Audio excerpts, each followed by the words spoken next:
Good morning. Day 2 of the Hanukkah vlog. It's still technically the first day of Hanukkah. Remember why? Yeah, day 2 starts tonight. I am sitting here in my office editing together all the clips from yesterday.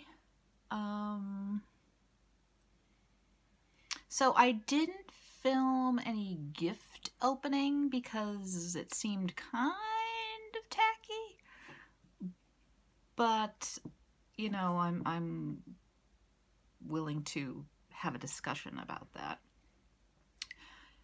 And I will show you a couple of things I got. I got a gift from Josh last night and a gift from my sister. Josh, through the World Wildlife Fund, he adopted me a manatee. And I got a stuffed animal with it. And I was so happy. I actually slept with it last night. I'm not going to do that again because I don't actually like sleeping with stuffies, but he's just so cuddly. And Josh, he was so sweet. He said, well, I know that one of your dreams is to swim with a manatee and hug one, and this way, if that doesn't work out, you still have a manatee to hug. I don't deserve him. So, and my sister got me 2 books by Margaret Atwood. So, yeah, it was nice. And my sister loved her cowl. She put it on and she wore it the rest of the night. She wore it home. So, yeah, she is really appreciative of hand knits and always has been since she was a teenager, which, you know, pretty much, of course, guarantees that, you know, she's set for life as far as I'm concerned. Y'all know what I mean. Okay, so I'm gonna wait for this to finish transferring to my desktop, and then I'm gonna upload it to YouTube, and then I'm gonna go stitch. So I will see you in a bit. Alrighty. Still working on Guardians of Notre Dame because I really want to get the border finished before the year turns over. Right now I'm filling in some of the gast before I go back to the gray. So again, this is 1/2 on 36 count. Using the called for fabric, which is sterling from Picture This Plus. And I don't know if you can hear Josh cackling. He's working from home today, and apparently something on the internet is really funny. But yeah, that's what I'm doing right now. And yeah, pretty quiet. Okay, it probably doesn't look like I've done much. And in the grand scheme of things, I haven't, because I haven't actually had that much stitching time today. But I filled in these bits with the hand-dyed thread, and I had some left over and wanted to use it up, so I started to fill in the top of the border up there. And obviously I'm going to have to move the Q-snap if I want to continue, so I will probably do that later this evening. But that's what got accomplished today. Oh, and you can see the manatee. Yes. Very squishable. Very, very squishable. Not sure where in the house this guy's gonna live. I'm probably gonna my office needs a lot of work, but I think that this fella will live in there eventually. So cute, and his little snout is squishy. Oh, cannot stop petting. and that's totally unlike me. My sister got me a couple of books by Margaret Atwood. This is a retelling of The Tempest, which I'm really keen to read. But then this one, Oryx and Crake, is apparently the first in a trilogy. If any of you have read these, let me know. I mean, I'm not going to be having a lot of pleasure reading time for the foreseeable future, but, you know, Margaret Atwood has the best hair.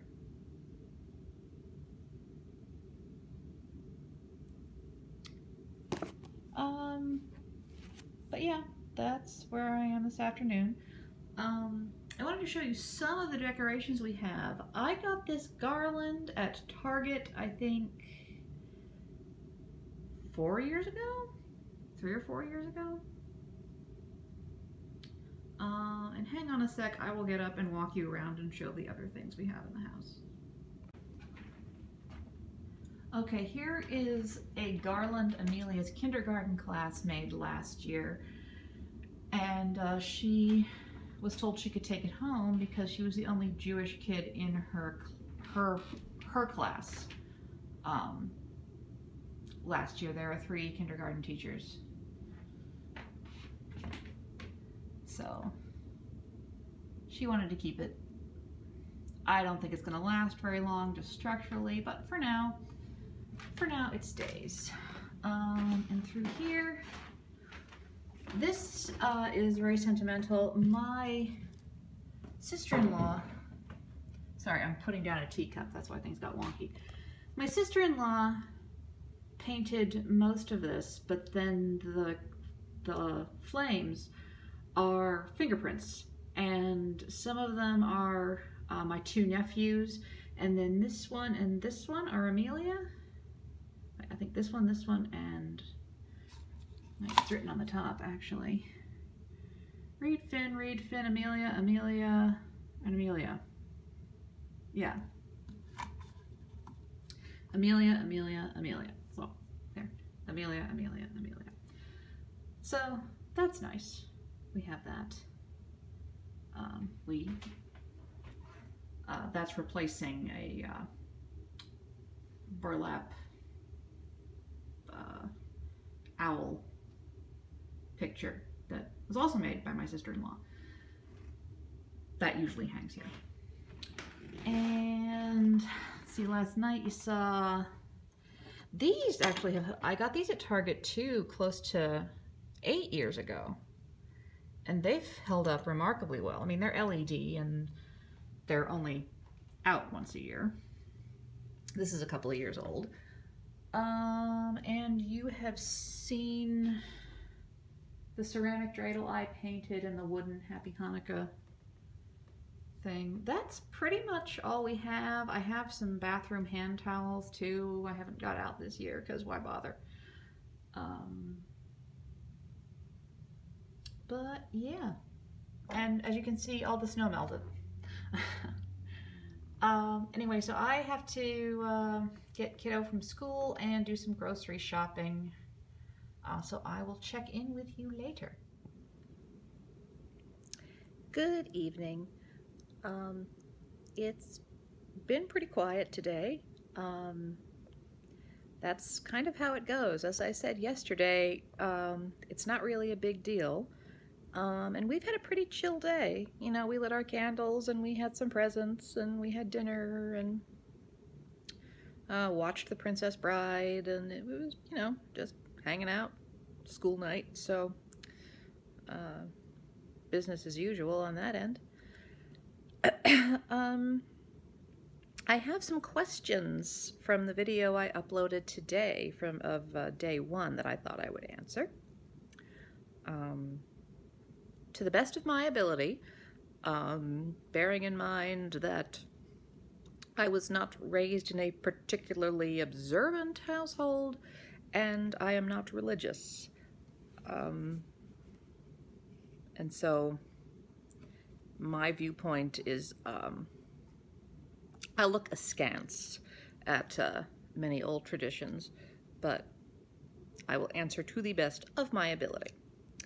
Calico, hi Christine, asked, how long do you keep the menorah lit each day? And that honestly depends on the candles. We're not supposed to blow them out. I know for candles Jews light on Friday nights for the Sabbath and for major holidays, you have to burn them for at least half an hour. But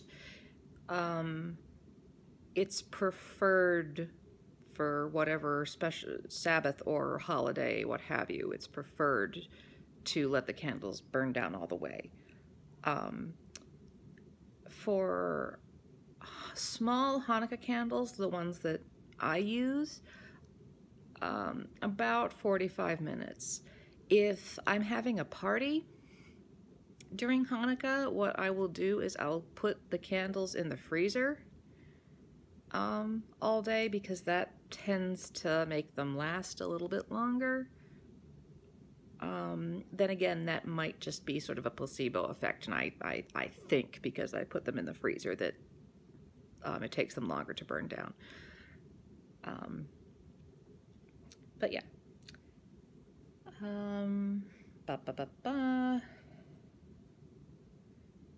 Jilly Pepper, Dawn, hello, asked, can I explain what kosher is? For some who might not know. And she says she's having potato pancakes for supper. I hope they were everything you wanted them to be. So good. So, that's a big question. So I'm going to kind of give you the Cliff's Notes version of feeling a burp of what kosher is. And if anyone has any more specific questions, again, I'll do my best to answer. So the bare bones of what is kosher. Kosher foods are those that conform to the regulations, the dietary law, primarily that come from the Old Testament, from Deuteronomy and Leviticus, I believe, is where the those rules are. And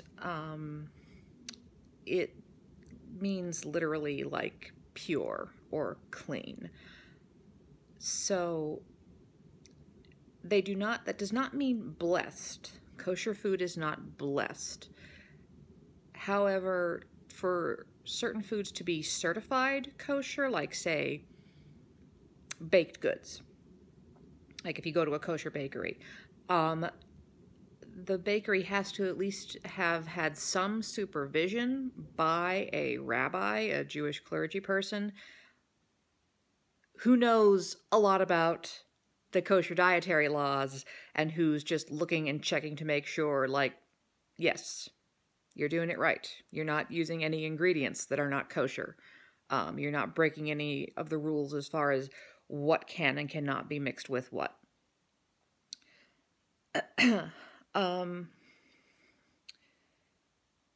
So some foods are naturally kosher, like vegetables, fruit, grain. Animals are kosher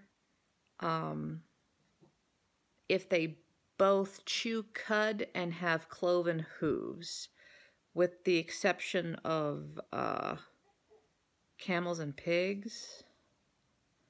I've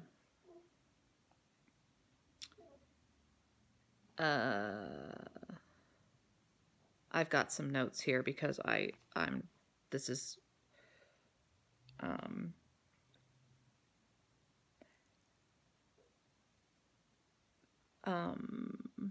as far as fowl, so like chickens, turkeys, birds of prey aren't allowed, fish-eating water birds,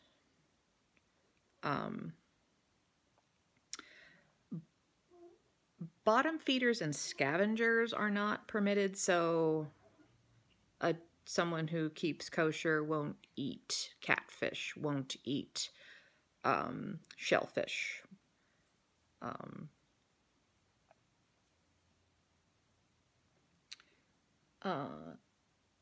Animal products like milk and eggs obviously have to come from an animal that's already kosher, and you can't mix meat and dairy in the same meal.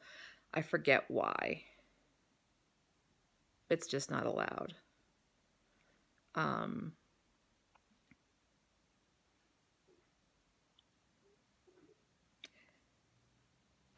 don't eat any kind of animal product, so I've always sort of, and I grew up vegetarian, so I always kind of considered the kosher rules kind of moot anyway. And not all Jews keep kosher, and that's really no reflection on them as people or as Jews. Just some do, some don't. Some keep completely 100% kosher, some pick and choose, you know. In my family, the folks who ate meat tended to like avoid pork and some shellfish, but didn't really fuss about the other more touchy rules.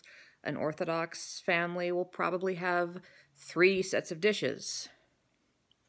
1 for meat meals, 1 for dairy meals, and 1 for Passover. Because, yeah, that Passover is its whole other preparing for Passover, preparing your kitchen and cooking stuff for Passover is its whole other ordeal. Like my Nana grew up in a household that had 3 sets of dishes.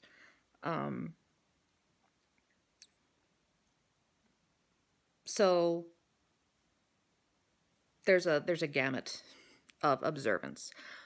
I hope that's a good enough answer for you, Dawn. Kosher salt, I assume kosher salt is just, it's pure sea salt, but I imagine that it has been overseen in such a way. That's my cat sneezing. His sneezes are kind of epic, so that could go on for a little while. It's been filtered properly, I assume, and the salt in the refining process, it's been refined in such a way to ensure that there's no unkosher bits from the ocean still in it. That would be my educated guess about kosher salt. And finally, someone asked me about gelt. Hanukkah gelt. Who was it?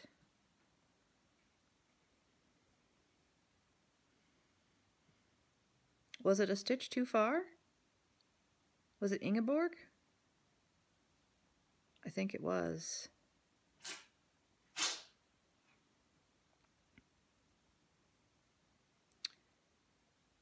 Oh, can I explain to you the dreidel and why it has gold coins? So at some point this week, I will actually have a dreidel with me, and I'll get Amelia here and we'll play some for you. But essentially, the dreidel, it's a gambling game.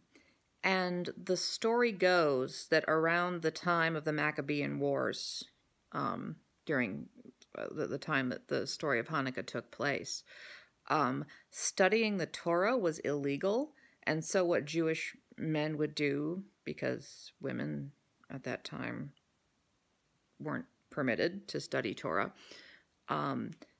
Jewish men would get together and they would study the Torah, but they would have these dreidels with them so that if, say, a Roman soldier happened by, they could hide what they were doing and just act like they'd been gambling. But it's a 4-sided top, the one we use now, and each side has a Hebrew letter. And depending on which letter is facing upward when the top is done spinning, it determines the next course in the game, which I will demonstrate later this week. And gelt is one of the things that you can play dreidel with.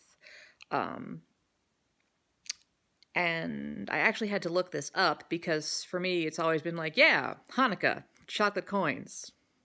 It's a thing. That actually originated in the 17th century in Poland.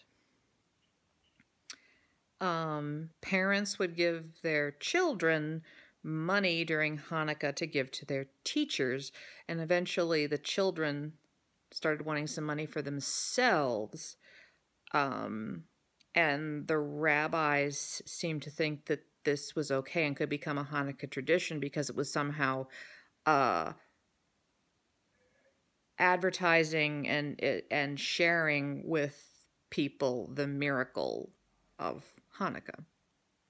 I don't quite understand their leap of logic there, but that's what my research turned up.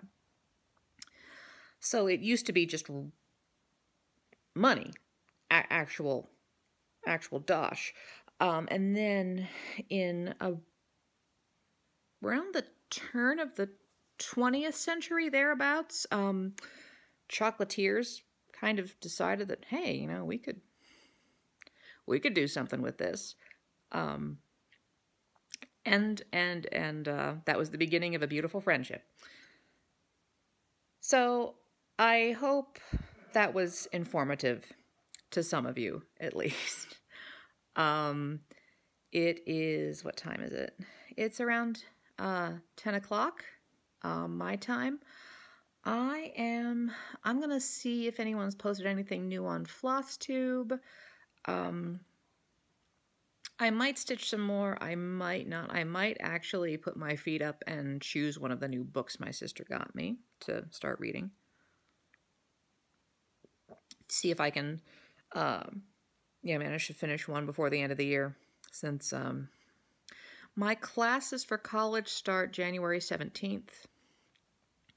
So that's kind of when my fun me time becomes a little more limited. So we'll see what I can get stitched and knit and read between now and then. Wish me luck.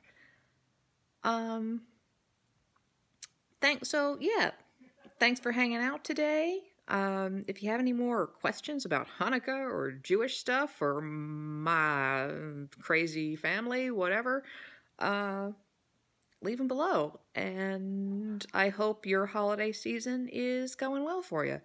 So happy Hanukkah, and we'll see you tomorrow. But wait, there's one more. I just saw that Trisha from 3L Threads had a question. Hello, Trisha. You need to start the Guardians of Notre Dame, Sal. I mean, if you want to. If you're too bogged down with stuff, I understand. I totally understand. You have 3 kids and Christmas is coming. I get it. I get it. Far be it from me. Just join us. Anyway, she asked about the spelling of Hanukkah with the H or the CH. And that is something Jews have been arguing about since time immemorial. I don't know. We argue. Really, it doesn't matter. I have seen Hanukkah greeting cards with like all of the various spellings and some crossed out and not, and some at the bottom just like happy whatever. So technically, the CH is correct because it's not Hanukkah, technically. Can you hear Josh downstairs talking really loudly? He's playing video games. Hey, Mr. Shouty, I'm vlogging. Keep it down. Please.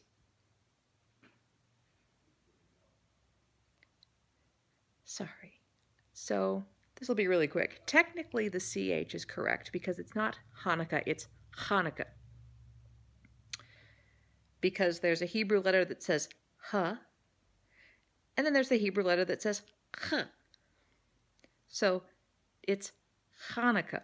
You know, like you've got phlegm in the back of your throat that you're trying to dislodge. But really, it doesn't matter. Spell it however you want. Hi, Alex. So Yeah. Kitty. Hey, look over here. Show them how pretty you are. She's like, I was on camera yesterday. What do you want from me? Anyway, have a good night, guys. For real this time. I'll see you tomorrow.